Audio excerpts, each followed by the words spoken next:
Dude, no way. Dude, No I said way. Roja was going to do something yesterday.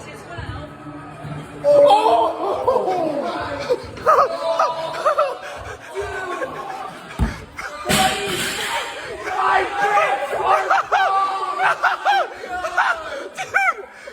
It's the Crouser effect. It's the Crouser effect.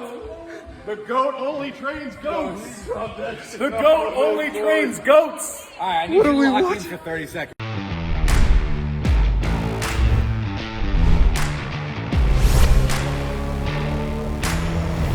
Hello, everybody, and welcome to another episode of The Throw Show. Whoa. Of course, I'm here, joined by our world-famous Discus analyst and Olympic trials competitor in the Discus, and he's also the Throws University High School throws coach, Sam Weeks. As we'll be covering today the review of the men's discus final at this year's 2024 Paris Olympic Games. And boy, I'll tell you what, Sam, some unexpected things happened in this competition. Yeah. So we actually had a friend competing in this competition, our own teammate, Alex Rose of Samoa.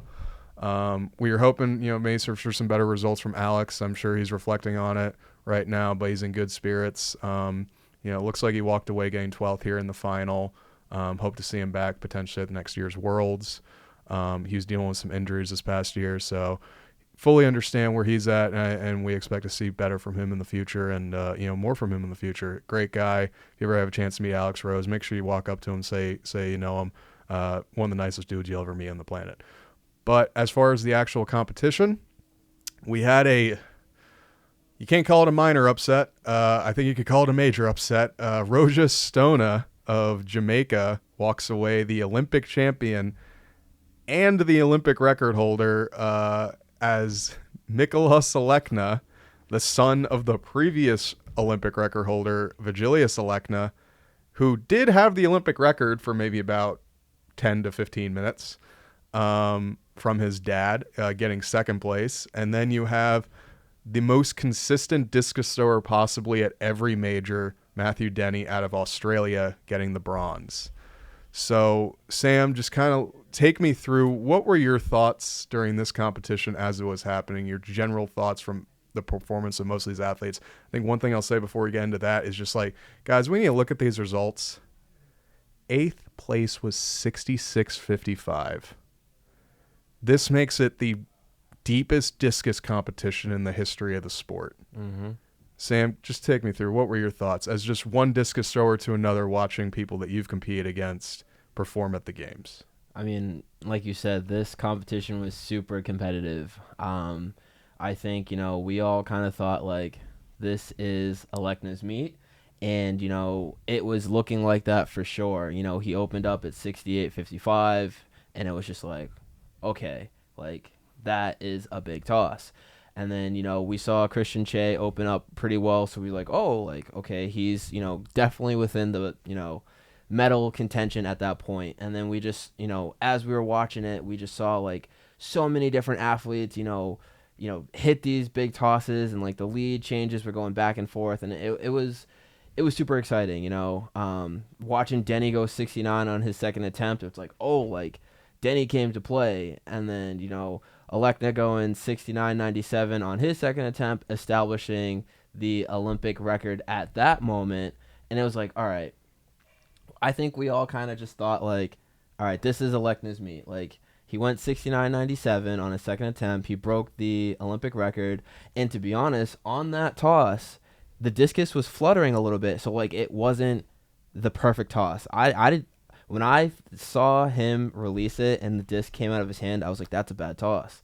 And then when I saw it was almost 70, I was shocked. I was all right, if he can throw that far with a bad release, just imagine what it would be with a good release and how relaxed he was. And I thought he was going to build bigger. But then, as we went into that final, sitting at 8th place going into his 4th attempt, Roja Stona did the unthinkable and went 70 meters flat to establish a new Olympic record. And I think when he hit that toss, the meet was over at that point. It was out of this world because now he just put pressure on the previous Olympic record holder. And, he just put pressure on everybody. And the world record holder. Like, we can't forget Mikolas is the world record holder. He just put so much pressure on everybody. And, that 70-meter toss held. Oh, dude. Dude, this was crazy watching it live. I'll probably put this like I did with the shot put video, our reaction to Roja's throw. Very similar to when Joe Kovacs captured silver on his last attempt. What's funny is I know I was talking with Taman and a few of the guys the day before. I was like, guys, I don't know. Like, I never thought Roja was gonna medal, admittedly. But I did see that he looked good in qualifying. Like, he missed like one or two throws, but you could tell his movement was just like, oh, dude, if he can just catch it back, that thing's gonna sail. Mm-hmm. And he proved that, man, he was in good shape. And I mean, look at the series, man. This guy threw 61 meters round one, through 65.20, and he was like barely in eighth. He just squeaked in by the skin of his teeth. Admittedly, still a good throw at 66 meters to make that last, to get, 3 more attempts. So in a world where he fouls this throw, like, Roja doesn't make it, right? Mm-hmm. And then he comes in round 4. He said in his interviews that he was loosey-goosey, man. He was just like, I'm just happy that I have another 3 throws. And he's like, he wung it, man. Like, he just sent it. And you could see, like, there's pictures of him landing, like, with his left foot at the front. He caught that thing so deep, bro. Mm-hmm. And he stayed on it forever. And it went 70 meters. And I think something we also have to mention here is, like, do you think the Crouser effect is a thing?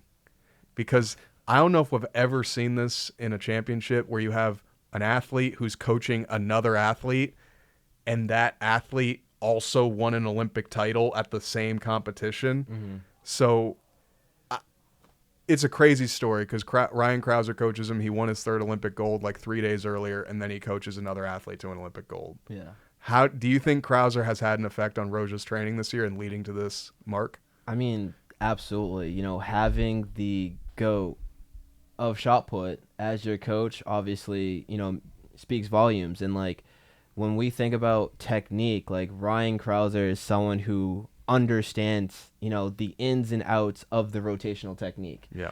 With the commonalities between shot put and discus, like, there are clearly things that Ryan knows and, has the expertise to guide, another athlete that obviously, put Roja in a position where he could, win gold.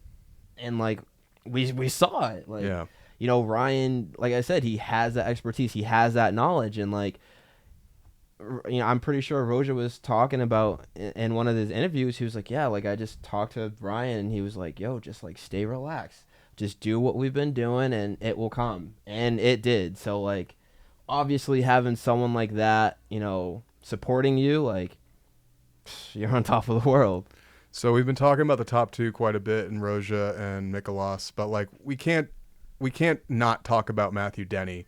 He had, looks here, 2 69-meter throws, best performance he's ever had in a major. But I swear it's like, if this was any other meet, bro, he would have, like, won. 100%. But this is just, that's just how it shakes out. But, like, I can't deny, like, if you're a fan of the event, like, you have to appreciate someone like Matthew. Every single major he shows up is either throwing a personal best or just short of that personal best. Mm-hmm. What do you think that leads to Matthew's consistency at these majors? Dude, Denny is that guy. Like you said, he's been very consistent at all of these major competitions. He was very consistent this whole year, and that's why I picked him to medal. I was very confident that Denny was going to get a medal. Like, I knew that he was going to medal. And when he went 69-31 on that second attempt, I was like, all right, like, he's definitely, like, it's today. Right. It's today. I don't think, when he hit that toss, I was like, I don't think anyone's going to take him out of contention. And, like, if you look at his series, he was super consistent. I was talking to everyone amongst the, GS gym, and I was saying, like, this is the time where Denny breaks that fourth place curse, and he did. He finally got that medal, and, he earned it. Yeah, and props to all the medalists. It was such a fun competition to watch. But before we get into, how our picks turned out from what we initially had in the predictions episode, I have a question for you, Sam. So Roja is sort of at crossroads in life right now, and he's stated this in the interviews post-comp. He was doing combine tests for the NFL earlier this year in March, following competing at NCAA indoors where he got second in the shot put. Mm-hmm. Now that he's an Olympic champion, do you foresee him continuing his discus career, as an Olympic champion, being one of the top dogs in the event? Or is he now at the point where I already won the most important title in the sport? Does he transition now into football? That's a good question, and I think someone did ask him that in the interview, and he said that he has a lot of thinking to do. Obviously, he has people to consult, but like you said, he already won the Olympic gold. The highest of high accomplishments. So it's like, do you really need to prove yourself any more than you already did? Yeah. And it's like he could go to the NFL, make a lot of money, set himself up and set his family up for, generations to come, and maybe he wins a ring over there. How many, athletes can say they won, a major championship in, different sports? Like, obviously we have, some people, but maybe that's that next goal for him. Like, all right, I want to go play for the NFL, and maybe I want to win a championship. And we have seen something like this before in a few athletes. I think maybe the first one that comes to mind is probably Michael Carter. Mm-hmm. He was Olympic silver medalist in the shot put in '84. And then I believe he won 3 Super Bowl rings, something like that. He went on to be one of the most dominant players during his time in the late 80s, early 90s. But then also we've seen this in more recent players. Margus Hunt, who's had a long career in the NFL, had no idea how to play football when he got to college. But they trained him up, and he became a dominant, consistent player, making millions and millions of dollars, and he was a world junior champion in the discus. So it's it's not like this is unheard of that we've seen in the throws before. Mm-hmm. And even if Roja has no experience playing football, the dude is an athlete, Yeah, bro. he's an athlete. I was saying this to Legend Hayes yesterday. I was like, if you could build a discus thrower in a lab, they would look like Roja Stona or Christian Che. Mm-hmm. And when you look at him, he's so well defined, he's so athletic, so explosive, so coordinated. Yeah, he might not understand the game right now, but potentially if he's a fast learner and he picks up things quickly, I could definitely see him making a career in the NFL, and just the reality of the two different sports make a lot of money. Mm-hmm. So I'm glad we touched on that, because it'll be interesting to see an athlete that comes away with an Olympic title and maybe potentially doesn't continue the sport following it. So I think this adds a lot of leverage potentially for an NFL contract by saying, hey, I'm an Olympic champion.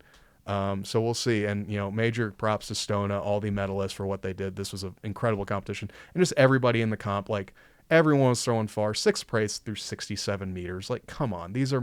67 meters was what medaled in Tokyo. Yeah. And, it's getting 6th place in this comp. So one thing I want to go to before we finish off is what our picks were, and how, let's be real, they were shaken up quite a bit on both of our lists. So I'll start off first with my picks. My picks were that Che was going to get first, Stahl was going to get second, Alekna was going to get third. So the closest I came to getting any points was Alekna medaling, but unfortunately he got second, so I got no points. And just to restate what our point system is, if you were to get the gold medal place correct, you get 3 points, silver medal, 2 points, and then the bronze medal, 1 point. Sam, how'd your picks turn out? So I picked Alekna to win gold. I picked Daniel Stahl to win silver, and I picked Denny to win bronze. And Denny got bronze, and I got that 1 point. And you want to know something funny? Earlier that day, we were talking amongst the gym, and Jaime gave her top 3, and her top 3 was my top 3. Really? Who would have thought? Wow. I mean, great minds think alike. You guys clearly have lots of experience in elite level discus throwing. I think that's the thing I noticed. All the discus throwers at the gym had Denny getting a medal. So that's clearly, that's reflective of your guys' knowledge of the sport.